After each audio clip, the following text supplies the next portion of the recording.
l'as dit toi-même, Walter. Seigneur, mais qu'est-ce que je dis? Walter, je t'en prie.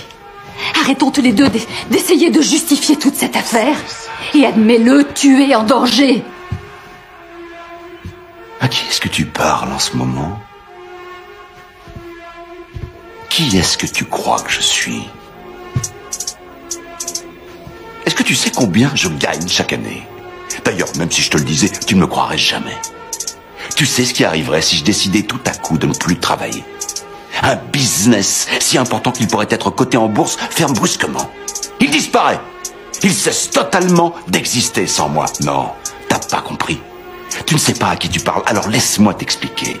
Je ne suis pas en danger, Skyler. C'est moi le danger. Si quelqu'un ouvre sa porte et se fait descendre, tu crois que ce sera moi? Non. Je suis l'homme qui frappe à la porte.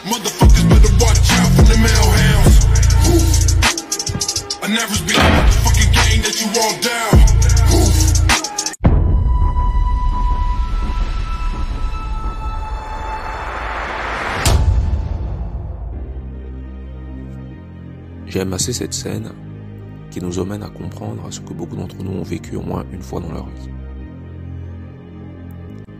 Il y a parfois dans les nanas de votre entourage une particularité qui est qu'elle veut vous percevoir avec ses propres particularités et donc elle vous détache de vos particularités masculines. Donc il y a une certaine forme de castration. On a affaire à cette nana qui prétend que ce monsieur donc est en danger, alors qu'il est à la tête d'un réseau qui alimente donc toute la ville. Et donc elle le renvoie à une identité qui correspond au confort qu'elle voudrait être son identité à lui, en fait, qui n'a rien à voir avec ce qu'il est. Et les femmes font souvent ça, c'est qu'elles vous perçoivent de la façon dont ça l'arrange de vous percevoir. La femme perçoit les gens de manière très archétype. Lorsque vous êtes son mari, vous êtes l'archétype du mari. Lorsque vous êtes son gosse, son fils, vous êtes l'archétype du fils. Lorsque vous êtes sa fille, vous êtes l'archétype. Et encore, la fille, ça va être différent, puisque la fille, ça va être le prolongement de son identité. Mais lorsque vous êtes son fils, vous devez être l'archétype du fils, c'est-à-dire quand une femme vous dit « je veux ton bonheur », en réalité, ce qu'elle veut, c'est son bonheur à elle, dans sa perception de ce que vous êtes. Et donc, vous devez être une espèce de cliché. Et il va très vite y avoir une révolte entre votre volonté de puissance et la volonté de castration de la mère, parce que l'identité projetée par la mère vous concernant est une identité d'une personnalité qui est invisible, une personnalité qui n'existe pas, une espèce de cliché. Tout ça pour revenir aussi à une particularité, c'est que les femmes ne font pas la révolution. Les seuls qui y croient, c'est certains Kamites ou Mobali Makassi qui pensent que les femmes vont faire la révolution. Non, les femmes ne font pas la révolution. De ce que je sache, pendant la guerre 40-45, les Françaises donnaient leurs fesses aux Allemands. Alors il y a une nana ici qui est venue commenter et prétendre qu'en fait les femmes participaient dans le passé. Ça c'est une constante qu'on a souvent dans le milieu afro, où les femmes veulent à tout prix avoir donc un rôle à jouer dans la révolution, dans les particularités masculines. Je vais vous lire ce que m'a écrit cette nana. Dans l'audio intitulé « L'Africain était-il différent avant la colonisation ?», j'ai un commentaire d'une petite nana qui me dit « Mais regardez l'histoire des Antilles et vous avez votre réponse. La femme ne choisit pas entre l'esclavagisé noir et le colon. Elle ne fait pas de choix. Elle n'en avait pas la possibilité. Elle choisit l'homme noir mais couche avec l'homme blanc parce qu'elle n'a pas le choix. » Je comprends même pas ce qu'elle raconte. Elle élabore des stratégies pour l'homme noir, ok.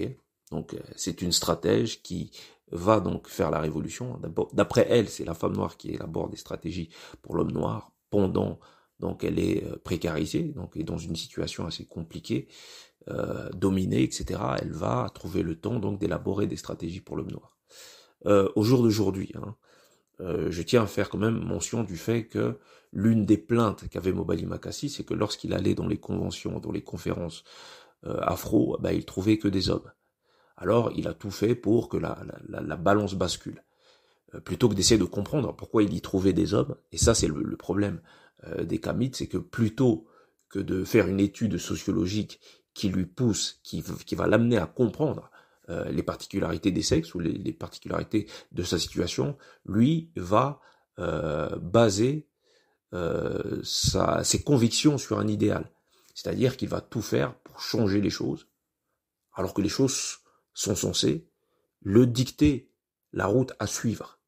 Alors lui, il va essayer aujourd'hui d'avoir beaucoup de nanas à ses conférences, et j'imagine qu'il y arrive assez bien, ce qui doit nous donner des conférences assez pauvres, hein, soyons sérieux.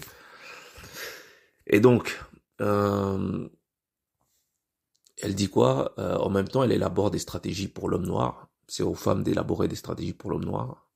Je savais pas ça. Donc on est carrément dans le délire, hein. Et donc, il y avait des empoisonneuses. Oh, des empoisonneuses. Ok, d'accord. J'en ai jamais entendu parler. Hein. Je sais pas qui est mort d'une femme l'ayant empoisonné. Je sais que du temps de la Révolution haïtienne, il y a eu Toussaint Louverture, il y a eu... voilà. Douty Boukman et pas mal de gars qui ont fait la guerre. Pas mal de personnalités qui ont fait la guerre. Maintenant, toi, tu nous parles d'une empoisonneuse, etc. Ouais, on l'attend. Moi, j'aurais bien aimé que Cléopâtre empoisonne l'un des rois romains avec qui elle couchait. Mais malheureusement, cette version de l'histoire, on n'en a jamais entendu parler, mais bon, elle a le droit de fantasmer. Ok, d'accord. Il y avait des empoisonneuses, des femmes qui espèrent dans leur progéniture pour s'en sortir. Ça, c'est pas la réalité, ça, c'est ton fantasme. Donc, il serait bien d'arrêter de faire passer son fantasme pour la réalité, mais bon, c'est une particularité qu'on retrouve chez beaucoup de, chez beaucoup de go. Ça, on peut pas les en vouloir. Bon, voilà, elles rationalisent beaucoup. Ah oui, et des femmes guerrières. Donc, il y avait des femmes guerrières d'après elle. Pour en revenir aux Kondas, du ton des Kondas, hein, parce que les Kondas, c'est l'exemple que les Kamites adorent citer. Il faut savoir que du temps des Kondas, ils avaient les meilleurs archers. Hein. C'est-à-dire que les mecs, les archers et les soldats étaient très forts. Et c'était un temps où, comme on pouvait le voir il n'y a pas si longtemps avec la reine d'Angleterre, voilà, c'était un temps où il y avait une reine, où il y avait un règne de femmes qui est appelé les Kondas, hein, je pense. Je ne maîtrise pas particulièrement ce pont de l'histoire, mais il y a dû avoir, je pense, un règne de 3 ou 4 reines, appelées les Kondas, qui se sont succédées. Et donc, c'était des femmes, voilà. Mais derrière, il y avait quand même les meilleurs archers de l'époque. C'était pas juste des nanas qui partaient faire la guerre. Il faut rester cohérent, et surtout il faut être juste et définir les choses dans leur entièreté. Et donc, oui, il y avait des femmes guerrières dans la mesure de leur force. Elle met dans la mesure de leur force, entre parenthèses, hein, bien entendu. Heureusement qu'elle le met, parce qu'elle a quand même cette lucidité de comprendre que la femme n'a pas la force d'un homme. Hein. Il y a quand même au moins cette lucidité chez elle. On doit lui reconnaître au moins. Il y en a qui n'ont même pas cette lucidité-là, et même des hommes parfois. Donc voilà, aux mesures de leur force aux côtés des hommes. Donc ce à quoi je lui réponds, bien entendu, qu'elle regarde les pays africains et qu'elle me trouve des femmes empoisonneuses de dictateurs africains, parce que on les attend avec impatience. Donc voilà, bien entendu, excepté le fantasme, hein, moi je suis dans ce que je vais définir comme étant la réalité. Moi je ne réfléchis pas au hasard. J'ai une base conceptuelle, philosophique, qui me permet de m'orienter. Hein, ici, je l'ai assez défini. La femme est dans la matière, l'homme qui n'est pas initié est dans la matière avec la femme. Avant de passer par l'initiation, c'est la conscience de lui-même qui à l'époque se clôturait par la circoncision, et c'est alors qu'il peut jouer un rôle décisionnaire pour le collectif. Ou sinon, pour moi, hein, je vais qualifier par une boutade cet homme d'homme vagin. Donc voilà. Pour en revenir à ce que je disais, les nanas ne font pas la révolution. Pour la simple et bonne raison que c'est pas du tout propre à leur identité. Elles sont autre chose. Mais maintenant, il va y avoir toute cette propagande autour de ces nanas qui vont nous parler de queen, de reine, notamment dans le milieu kamite, qui ces femmes qui sont donc dans une volonté de comparaison homme-femme, parce qu'elles marchent à l'ego, comme elles marchent à l'ego, l'ego compensatoire, donc qui est censé donc compenser donc un entrejambe qui n'est pas doté d'un pénis, mais bien d'un trou qui lui rappelle que sa finalité c'est de se faire mettre.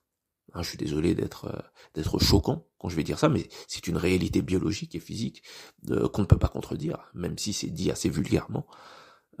Et donc elle va avoir un ego que moi je vais appeler l'ego compensatoire.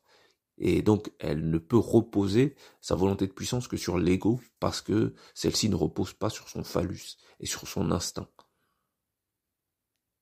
Et donc sa seule capacité de pouvoir se définir, c'est à travers la comparaison souvent à l'homme, et qui va se terminer en clash, plutôt que d'être dans un rapport de complémentarité à celui-ci.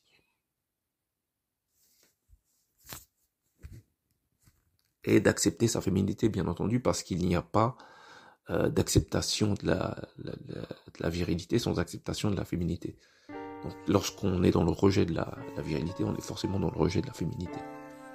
Et donc ça nous donne une certaine réalité qui corrobore au mouvement LGTB, où il n'y a ni homme ni femme. C'est curieux que les kamites soient opposés donc à tous ces mouvements, mais à côté de ça, soient dans une particularité qui ne font pas mention des particularités masculines et féminines, et surtout qui ont tendance à nier ceux qui nous séparent. Et donc ceux qui nous séparent, c'est aussi ce qui fait nos particularités, c'est pas forcément ceux qui empêchent la solidarité des sexes. Et donc vous ne serez jamais soutenu par vos proches. Parce que cette pouffe dans la vidéo, elle a pour progéniture des gens qui ont pour finalité donc de transmettre cette vision très castratrice et très affaiblissante de ce que vous êtes. Donc pour vos proches, vous êtes censé rester quelqu'un de cloîtré, dans une vision du monde qui est très maternisée et maternisante. Donc les gardiens même, les geôliers de la prison, qui est la matrice étant l'utérus de votre mère, eh ben ce sont les proches, ce sont ceux de votre entourage. Et chaque fois que vous tentez de sortir de cette prison, eh ben ce sont eux qui tenteront de vous remettre à votre place. Tu n'es pas comme ça, tu as changé. Pour qui tu te prends? Merci, au revoir.